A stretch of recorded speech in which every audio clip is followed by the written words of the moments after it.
యువజన వ్యవహారాలు మరియు క్రీడల మంత్రిత్వ శాఖ ఆదేశాల ప్రకారం SAI academy sports X authority of India training centre వారు పాఠశాల స్థాయిలో అవగాహన కల్పించడానికి డిసెంబర్ 26 నుండి 30 వరకు వివిధ క్రీడా పోటీలు నిర్వహించారు. అందులో భాగంగా ఇండోర్ స్టేడియం గోపాలపట్నంలో ఫిట్ ఇండియా వీక్ 2024 ముగింపు వేడుకలు ఘనంగా నిర్వహించారు. ఈ కార్యక్రమానికి ముఖ్య అతిథులుగా Visakha city police commissioner Shankhabrata Bagchi, పశ్చిమ శాసనసభ్యులు గణబాబు పాల్గొన్నారు. ఈ సందర్భంగా వారు మాట్లాడుతూ విద్యార్థులు క్రీడా రంగంలో రాణించి జాతీయ స్థాయిలో ప్రాంతానికి, నగరానికి పేరు తేవాలని తెలియజేశారు. మహావిశాఖ నగరంలో క్రీడా మైదానాలు, ఇండోర్ స్టేడియంలు ద్వారా క్రీడాకారులకు మంచి వసతులు ఉన్నాయని తెలియజేశారు. అనంతరం క్రీడా పోటీలలో ప్రతిభ కనబర్చిన క్రీడాకారులకు బహుమతులు ప్రదానం చేశారు. ఈ కార్యక్రమంలో west ACP Narasimhamurthy, ZPH school head master Suryaprakash, వివిధ క్రీడల కోచ్లు, విద్యార్థులు పాల్గొన్నారు.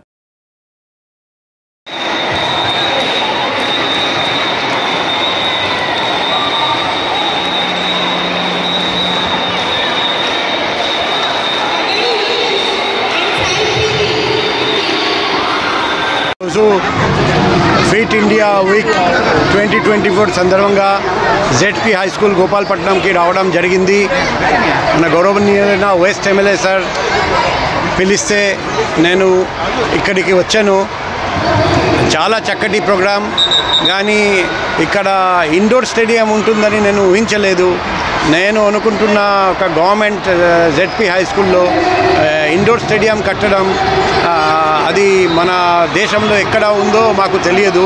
సో నేను ఎమ్మెల్యే గారికి హృదయపూర్వక అభినందనలు తెలియజేస్తున్నాము. అంతా ఇటువంటి పని చేశారని.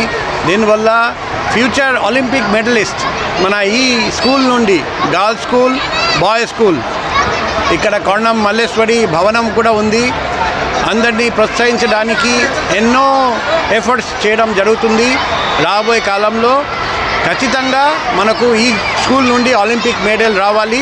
అది మేము ప్రార్థిస్తూ, కోరుకుంటూ, పోలీస్ డిపార్ట్మెంట్ తరఫున ఏదైనా హెల్ప్ కావాలంటే మేము ఆ హెల్ప్ చేయడానికి హామీ ఇస్తూ మరొకసారి అందరికీ సాయి ట్రైనింగ్ సెంటర్ ఏదైతే విశాఖపట్నంలో మనం తీసుకొచ్చుకున్నాం, అనేక జాతీయ, అంతర్జాతీయ క్రీడాకారులు బాక్సింగ్, వాలీబాల్, కబడ్డీలో విశాఖపట్నం వేదిక తయారైనారు. ఈరోజు గవర్నమెంట్ ఆఫ్ ఇండియా ఒక కొత్త ప్రోగ్రామ్ ఇచ్చింది, ఫిట్ ఇండియా వీక్ అని చెప్పి. స్కూల్ ఏజ్లో ఉండే పిల్లలకి హెల్త్ అండ్ స్పోర్ట్స్ పైన ఒక అవగాహన, ఒక ఫిట్గా ఉండాలనేటువంటి ఒక ఫిట్నెస్ కాన్సెప్ట్తో వచ్చినటువంటి ప్రోగ్రామ్ని మన స్కూల్ని సెలెక్ట్ చేసుకొని, గోపాలపట్నం స్కూల్ని సెలెక్ట్ చేసుకొని గవర్నమెంట్ ఆఫ్ ఇండియా ఈ ప్రోగ్రామ్ని ఇక్కడ లాంచ్ చేశాం.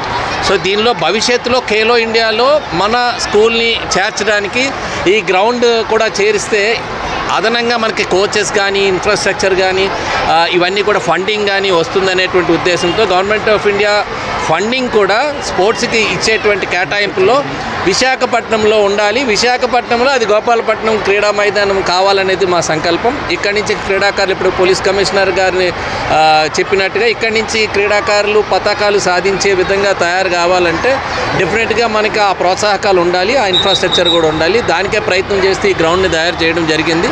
రాబోయే కాలంలో డెఫినెట్గా ఇంకా దీన్ని ఈ వర్షాకారణం కారణంగా కొంచెం పాడైంది, బట్ దీన్ని మళ్ళీ పూర్తి స్థాయిలో వినియోగంలో తీసుకొని వచ్చి ప్రాపర్ కోచెస్, ట్రైనింగ్ ఫెసిలిటీస్కి ఇక్కడ ఒక వేదికగా విశాఖపట్నంలో గోపాలపట్నం తయారు చేయాలనేటువంటి సంకల్పం. అందుకనే పోలీస్ కమిషనర్ గారు కానీ, మన జిల్లా కలెక్టర్ గారు కానీ వీళ్ళందరినీ ఇన్వాల్వ్ చేసేది ఏంటంటే, వీళ్ళు ఇన్స్పైర్ అవుతూ ఈ ఎమినెంట్ పర్సనాలిటీస్ చూస్తే పిల్లలు కూడా వీళ్ళు ఒక స్పోర్ట్స్ అంబాసిడర్గా కావాలని. మా పోలీస్ కమిషనర్ గారు ఇప్పటికే అన్ని యాక్టివిటీస్లో ఉన్నారు వైజాగ్లో.